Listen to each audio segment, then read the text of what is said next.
Yeah, we have several. We have the Orson Welles, which is great. We have the William Shatner, which is entertaining. Oh, I want to hear both of them. Let's play both of them today. All right? Yeah, let's do that. Do you know where they are? I have them right here. You have them right here? Yeah, anytime.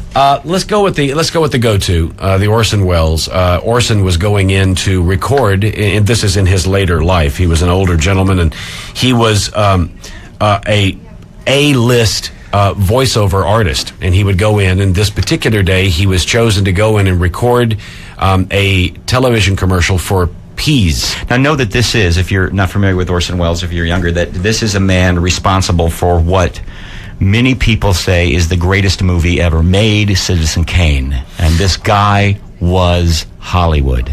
And then he fell on tougher times. He was unable to make the movies that he wanted to make, and one would think that maybe he carried that baggage with him. But on this particular day, he was recording this, and it just wasn't going well. The ticking clock was moving on the wall, and you'll hear the producer of the session in there with him. Doing a voiceover for a commercial for frozen peas. Now, this is not a sketch. This is actually Orson Welles. Here it is. We know a remote farm in Lincolnshire where Mrs. Buckley lives. Every July, peas grow there. Do you really mean that?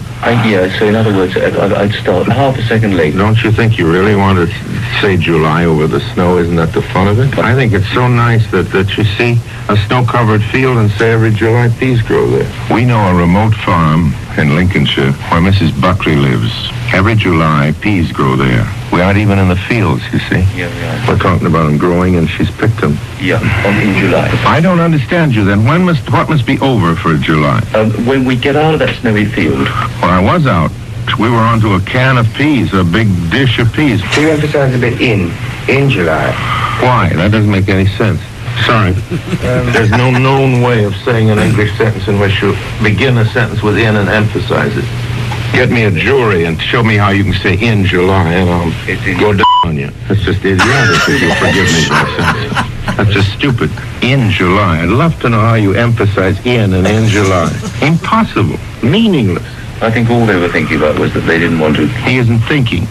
Orson, can we just do one last Yeah? And it was my fault. I said in July. If you can leave every July. You didn't say it. He said it. Your friend. We know a certain fjord in Norway, near where the cod gather in great shoals. There, Jan Stangeland. A fraction more on that shoals thing, because you rolled it around very nicely. Yeah, roll it around, and I have no more time. You don't know what I'm up against. Because it's full of things that are only correct because they're grammatical, but they're tough on the ear. You see, this is a very wearying one. It's unpleasant to read. I love listening to you talk. Unrewarding. Because Findus freeze the cod at sea and then add a crumb crisp coating. That's tough, crumb crisp coating. We know a little place in the American far west where Charlie Briggs chops up the finest prairie-fed beef and tastes. This is a lot of you know that. You emphasize in prairie-fed. But you can't emphasize beef. That's like he's wanting me to emphasize in before July. Come on, fella, you're losing your head. I wouldn't direct any living actor like this in Shakespeare. Well, you do this. It's impossible. The right reading for this is the one I'm giving it.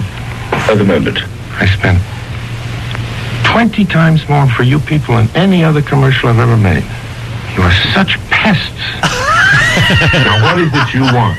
No, I think in your depths of your ignorance, what is it you want? Whatever it is you want, I can't deliver because I just don't see it. that was absolutely fine. It really was. You isn't worth it. No money is worth it. As he gets up and walks out.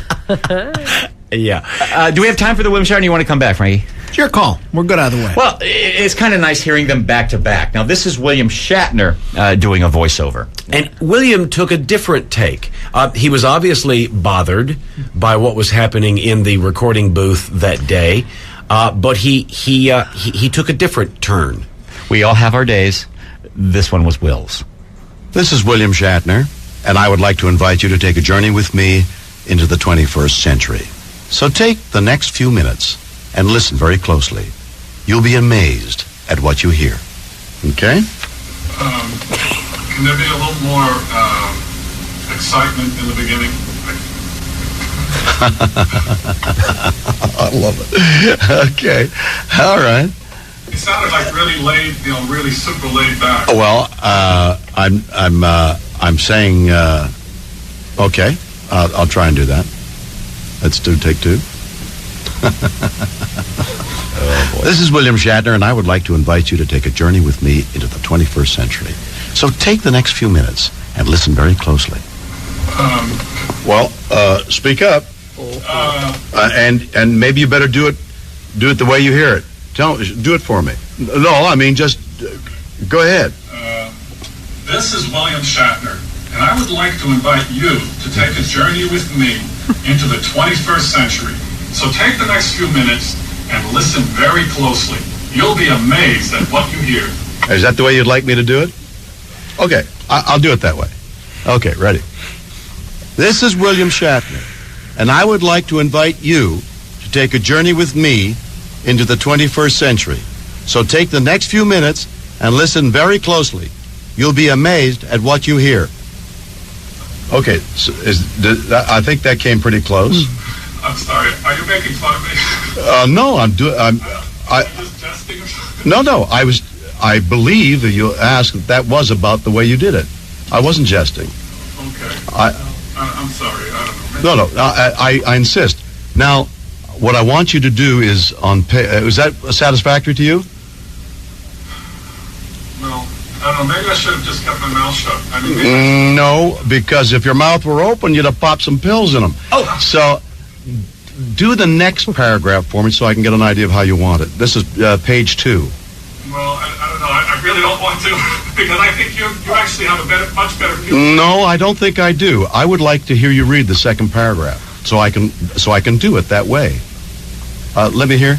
I really, now that I've looked at the different things you did, I really like the first one. No, I like it better the way you did it. I insist that you show me how to do page 2. Oh, geez. Really, I mean it. Please read so I can get an idea of what you want. All right. No, I'm going to do it the way you think it should go.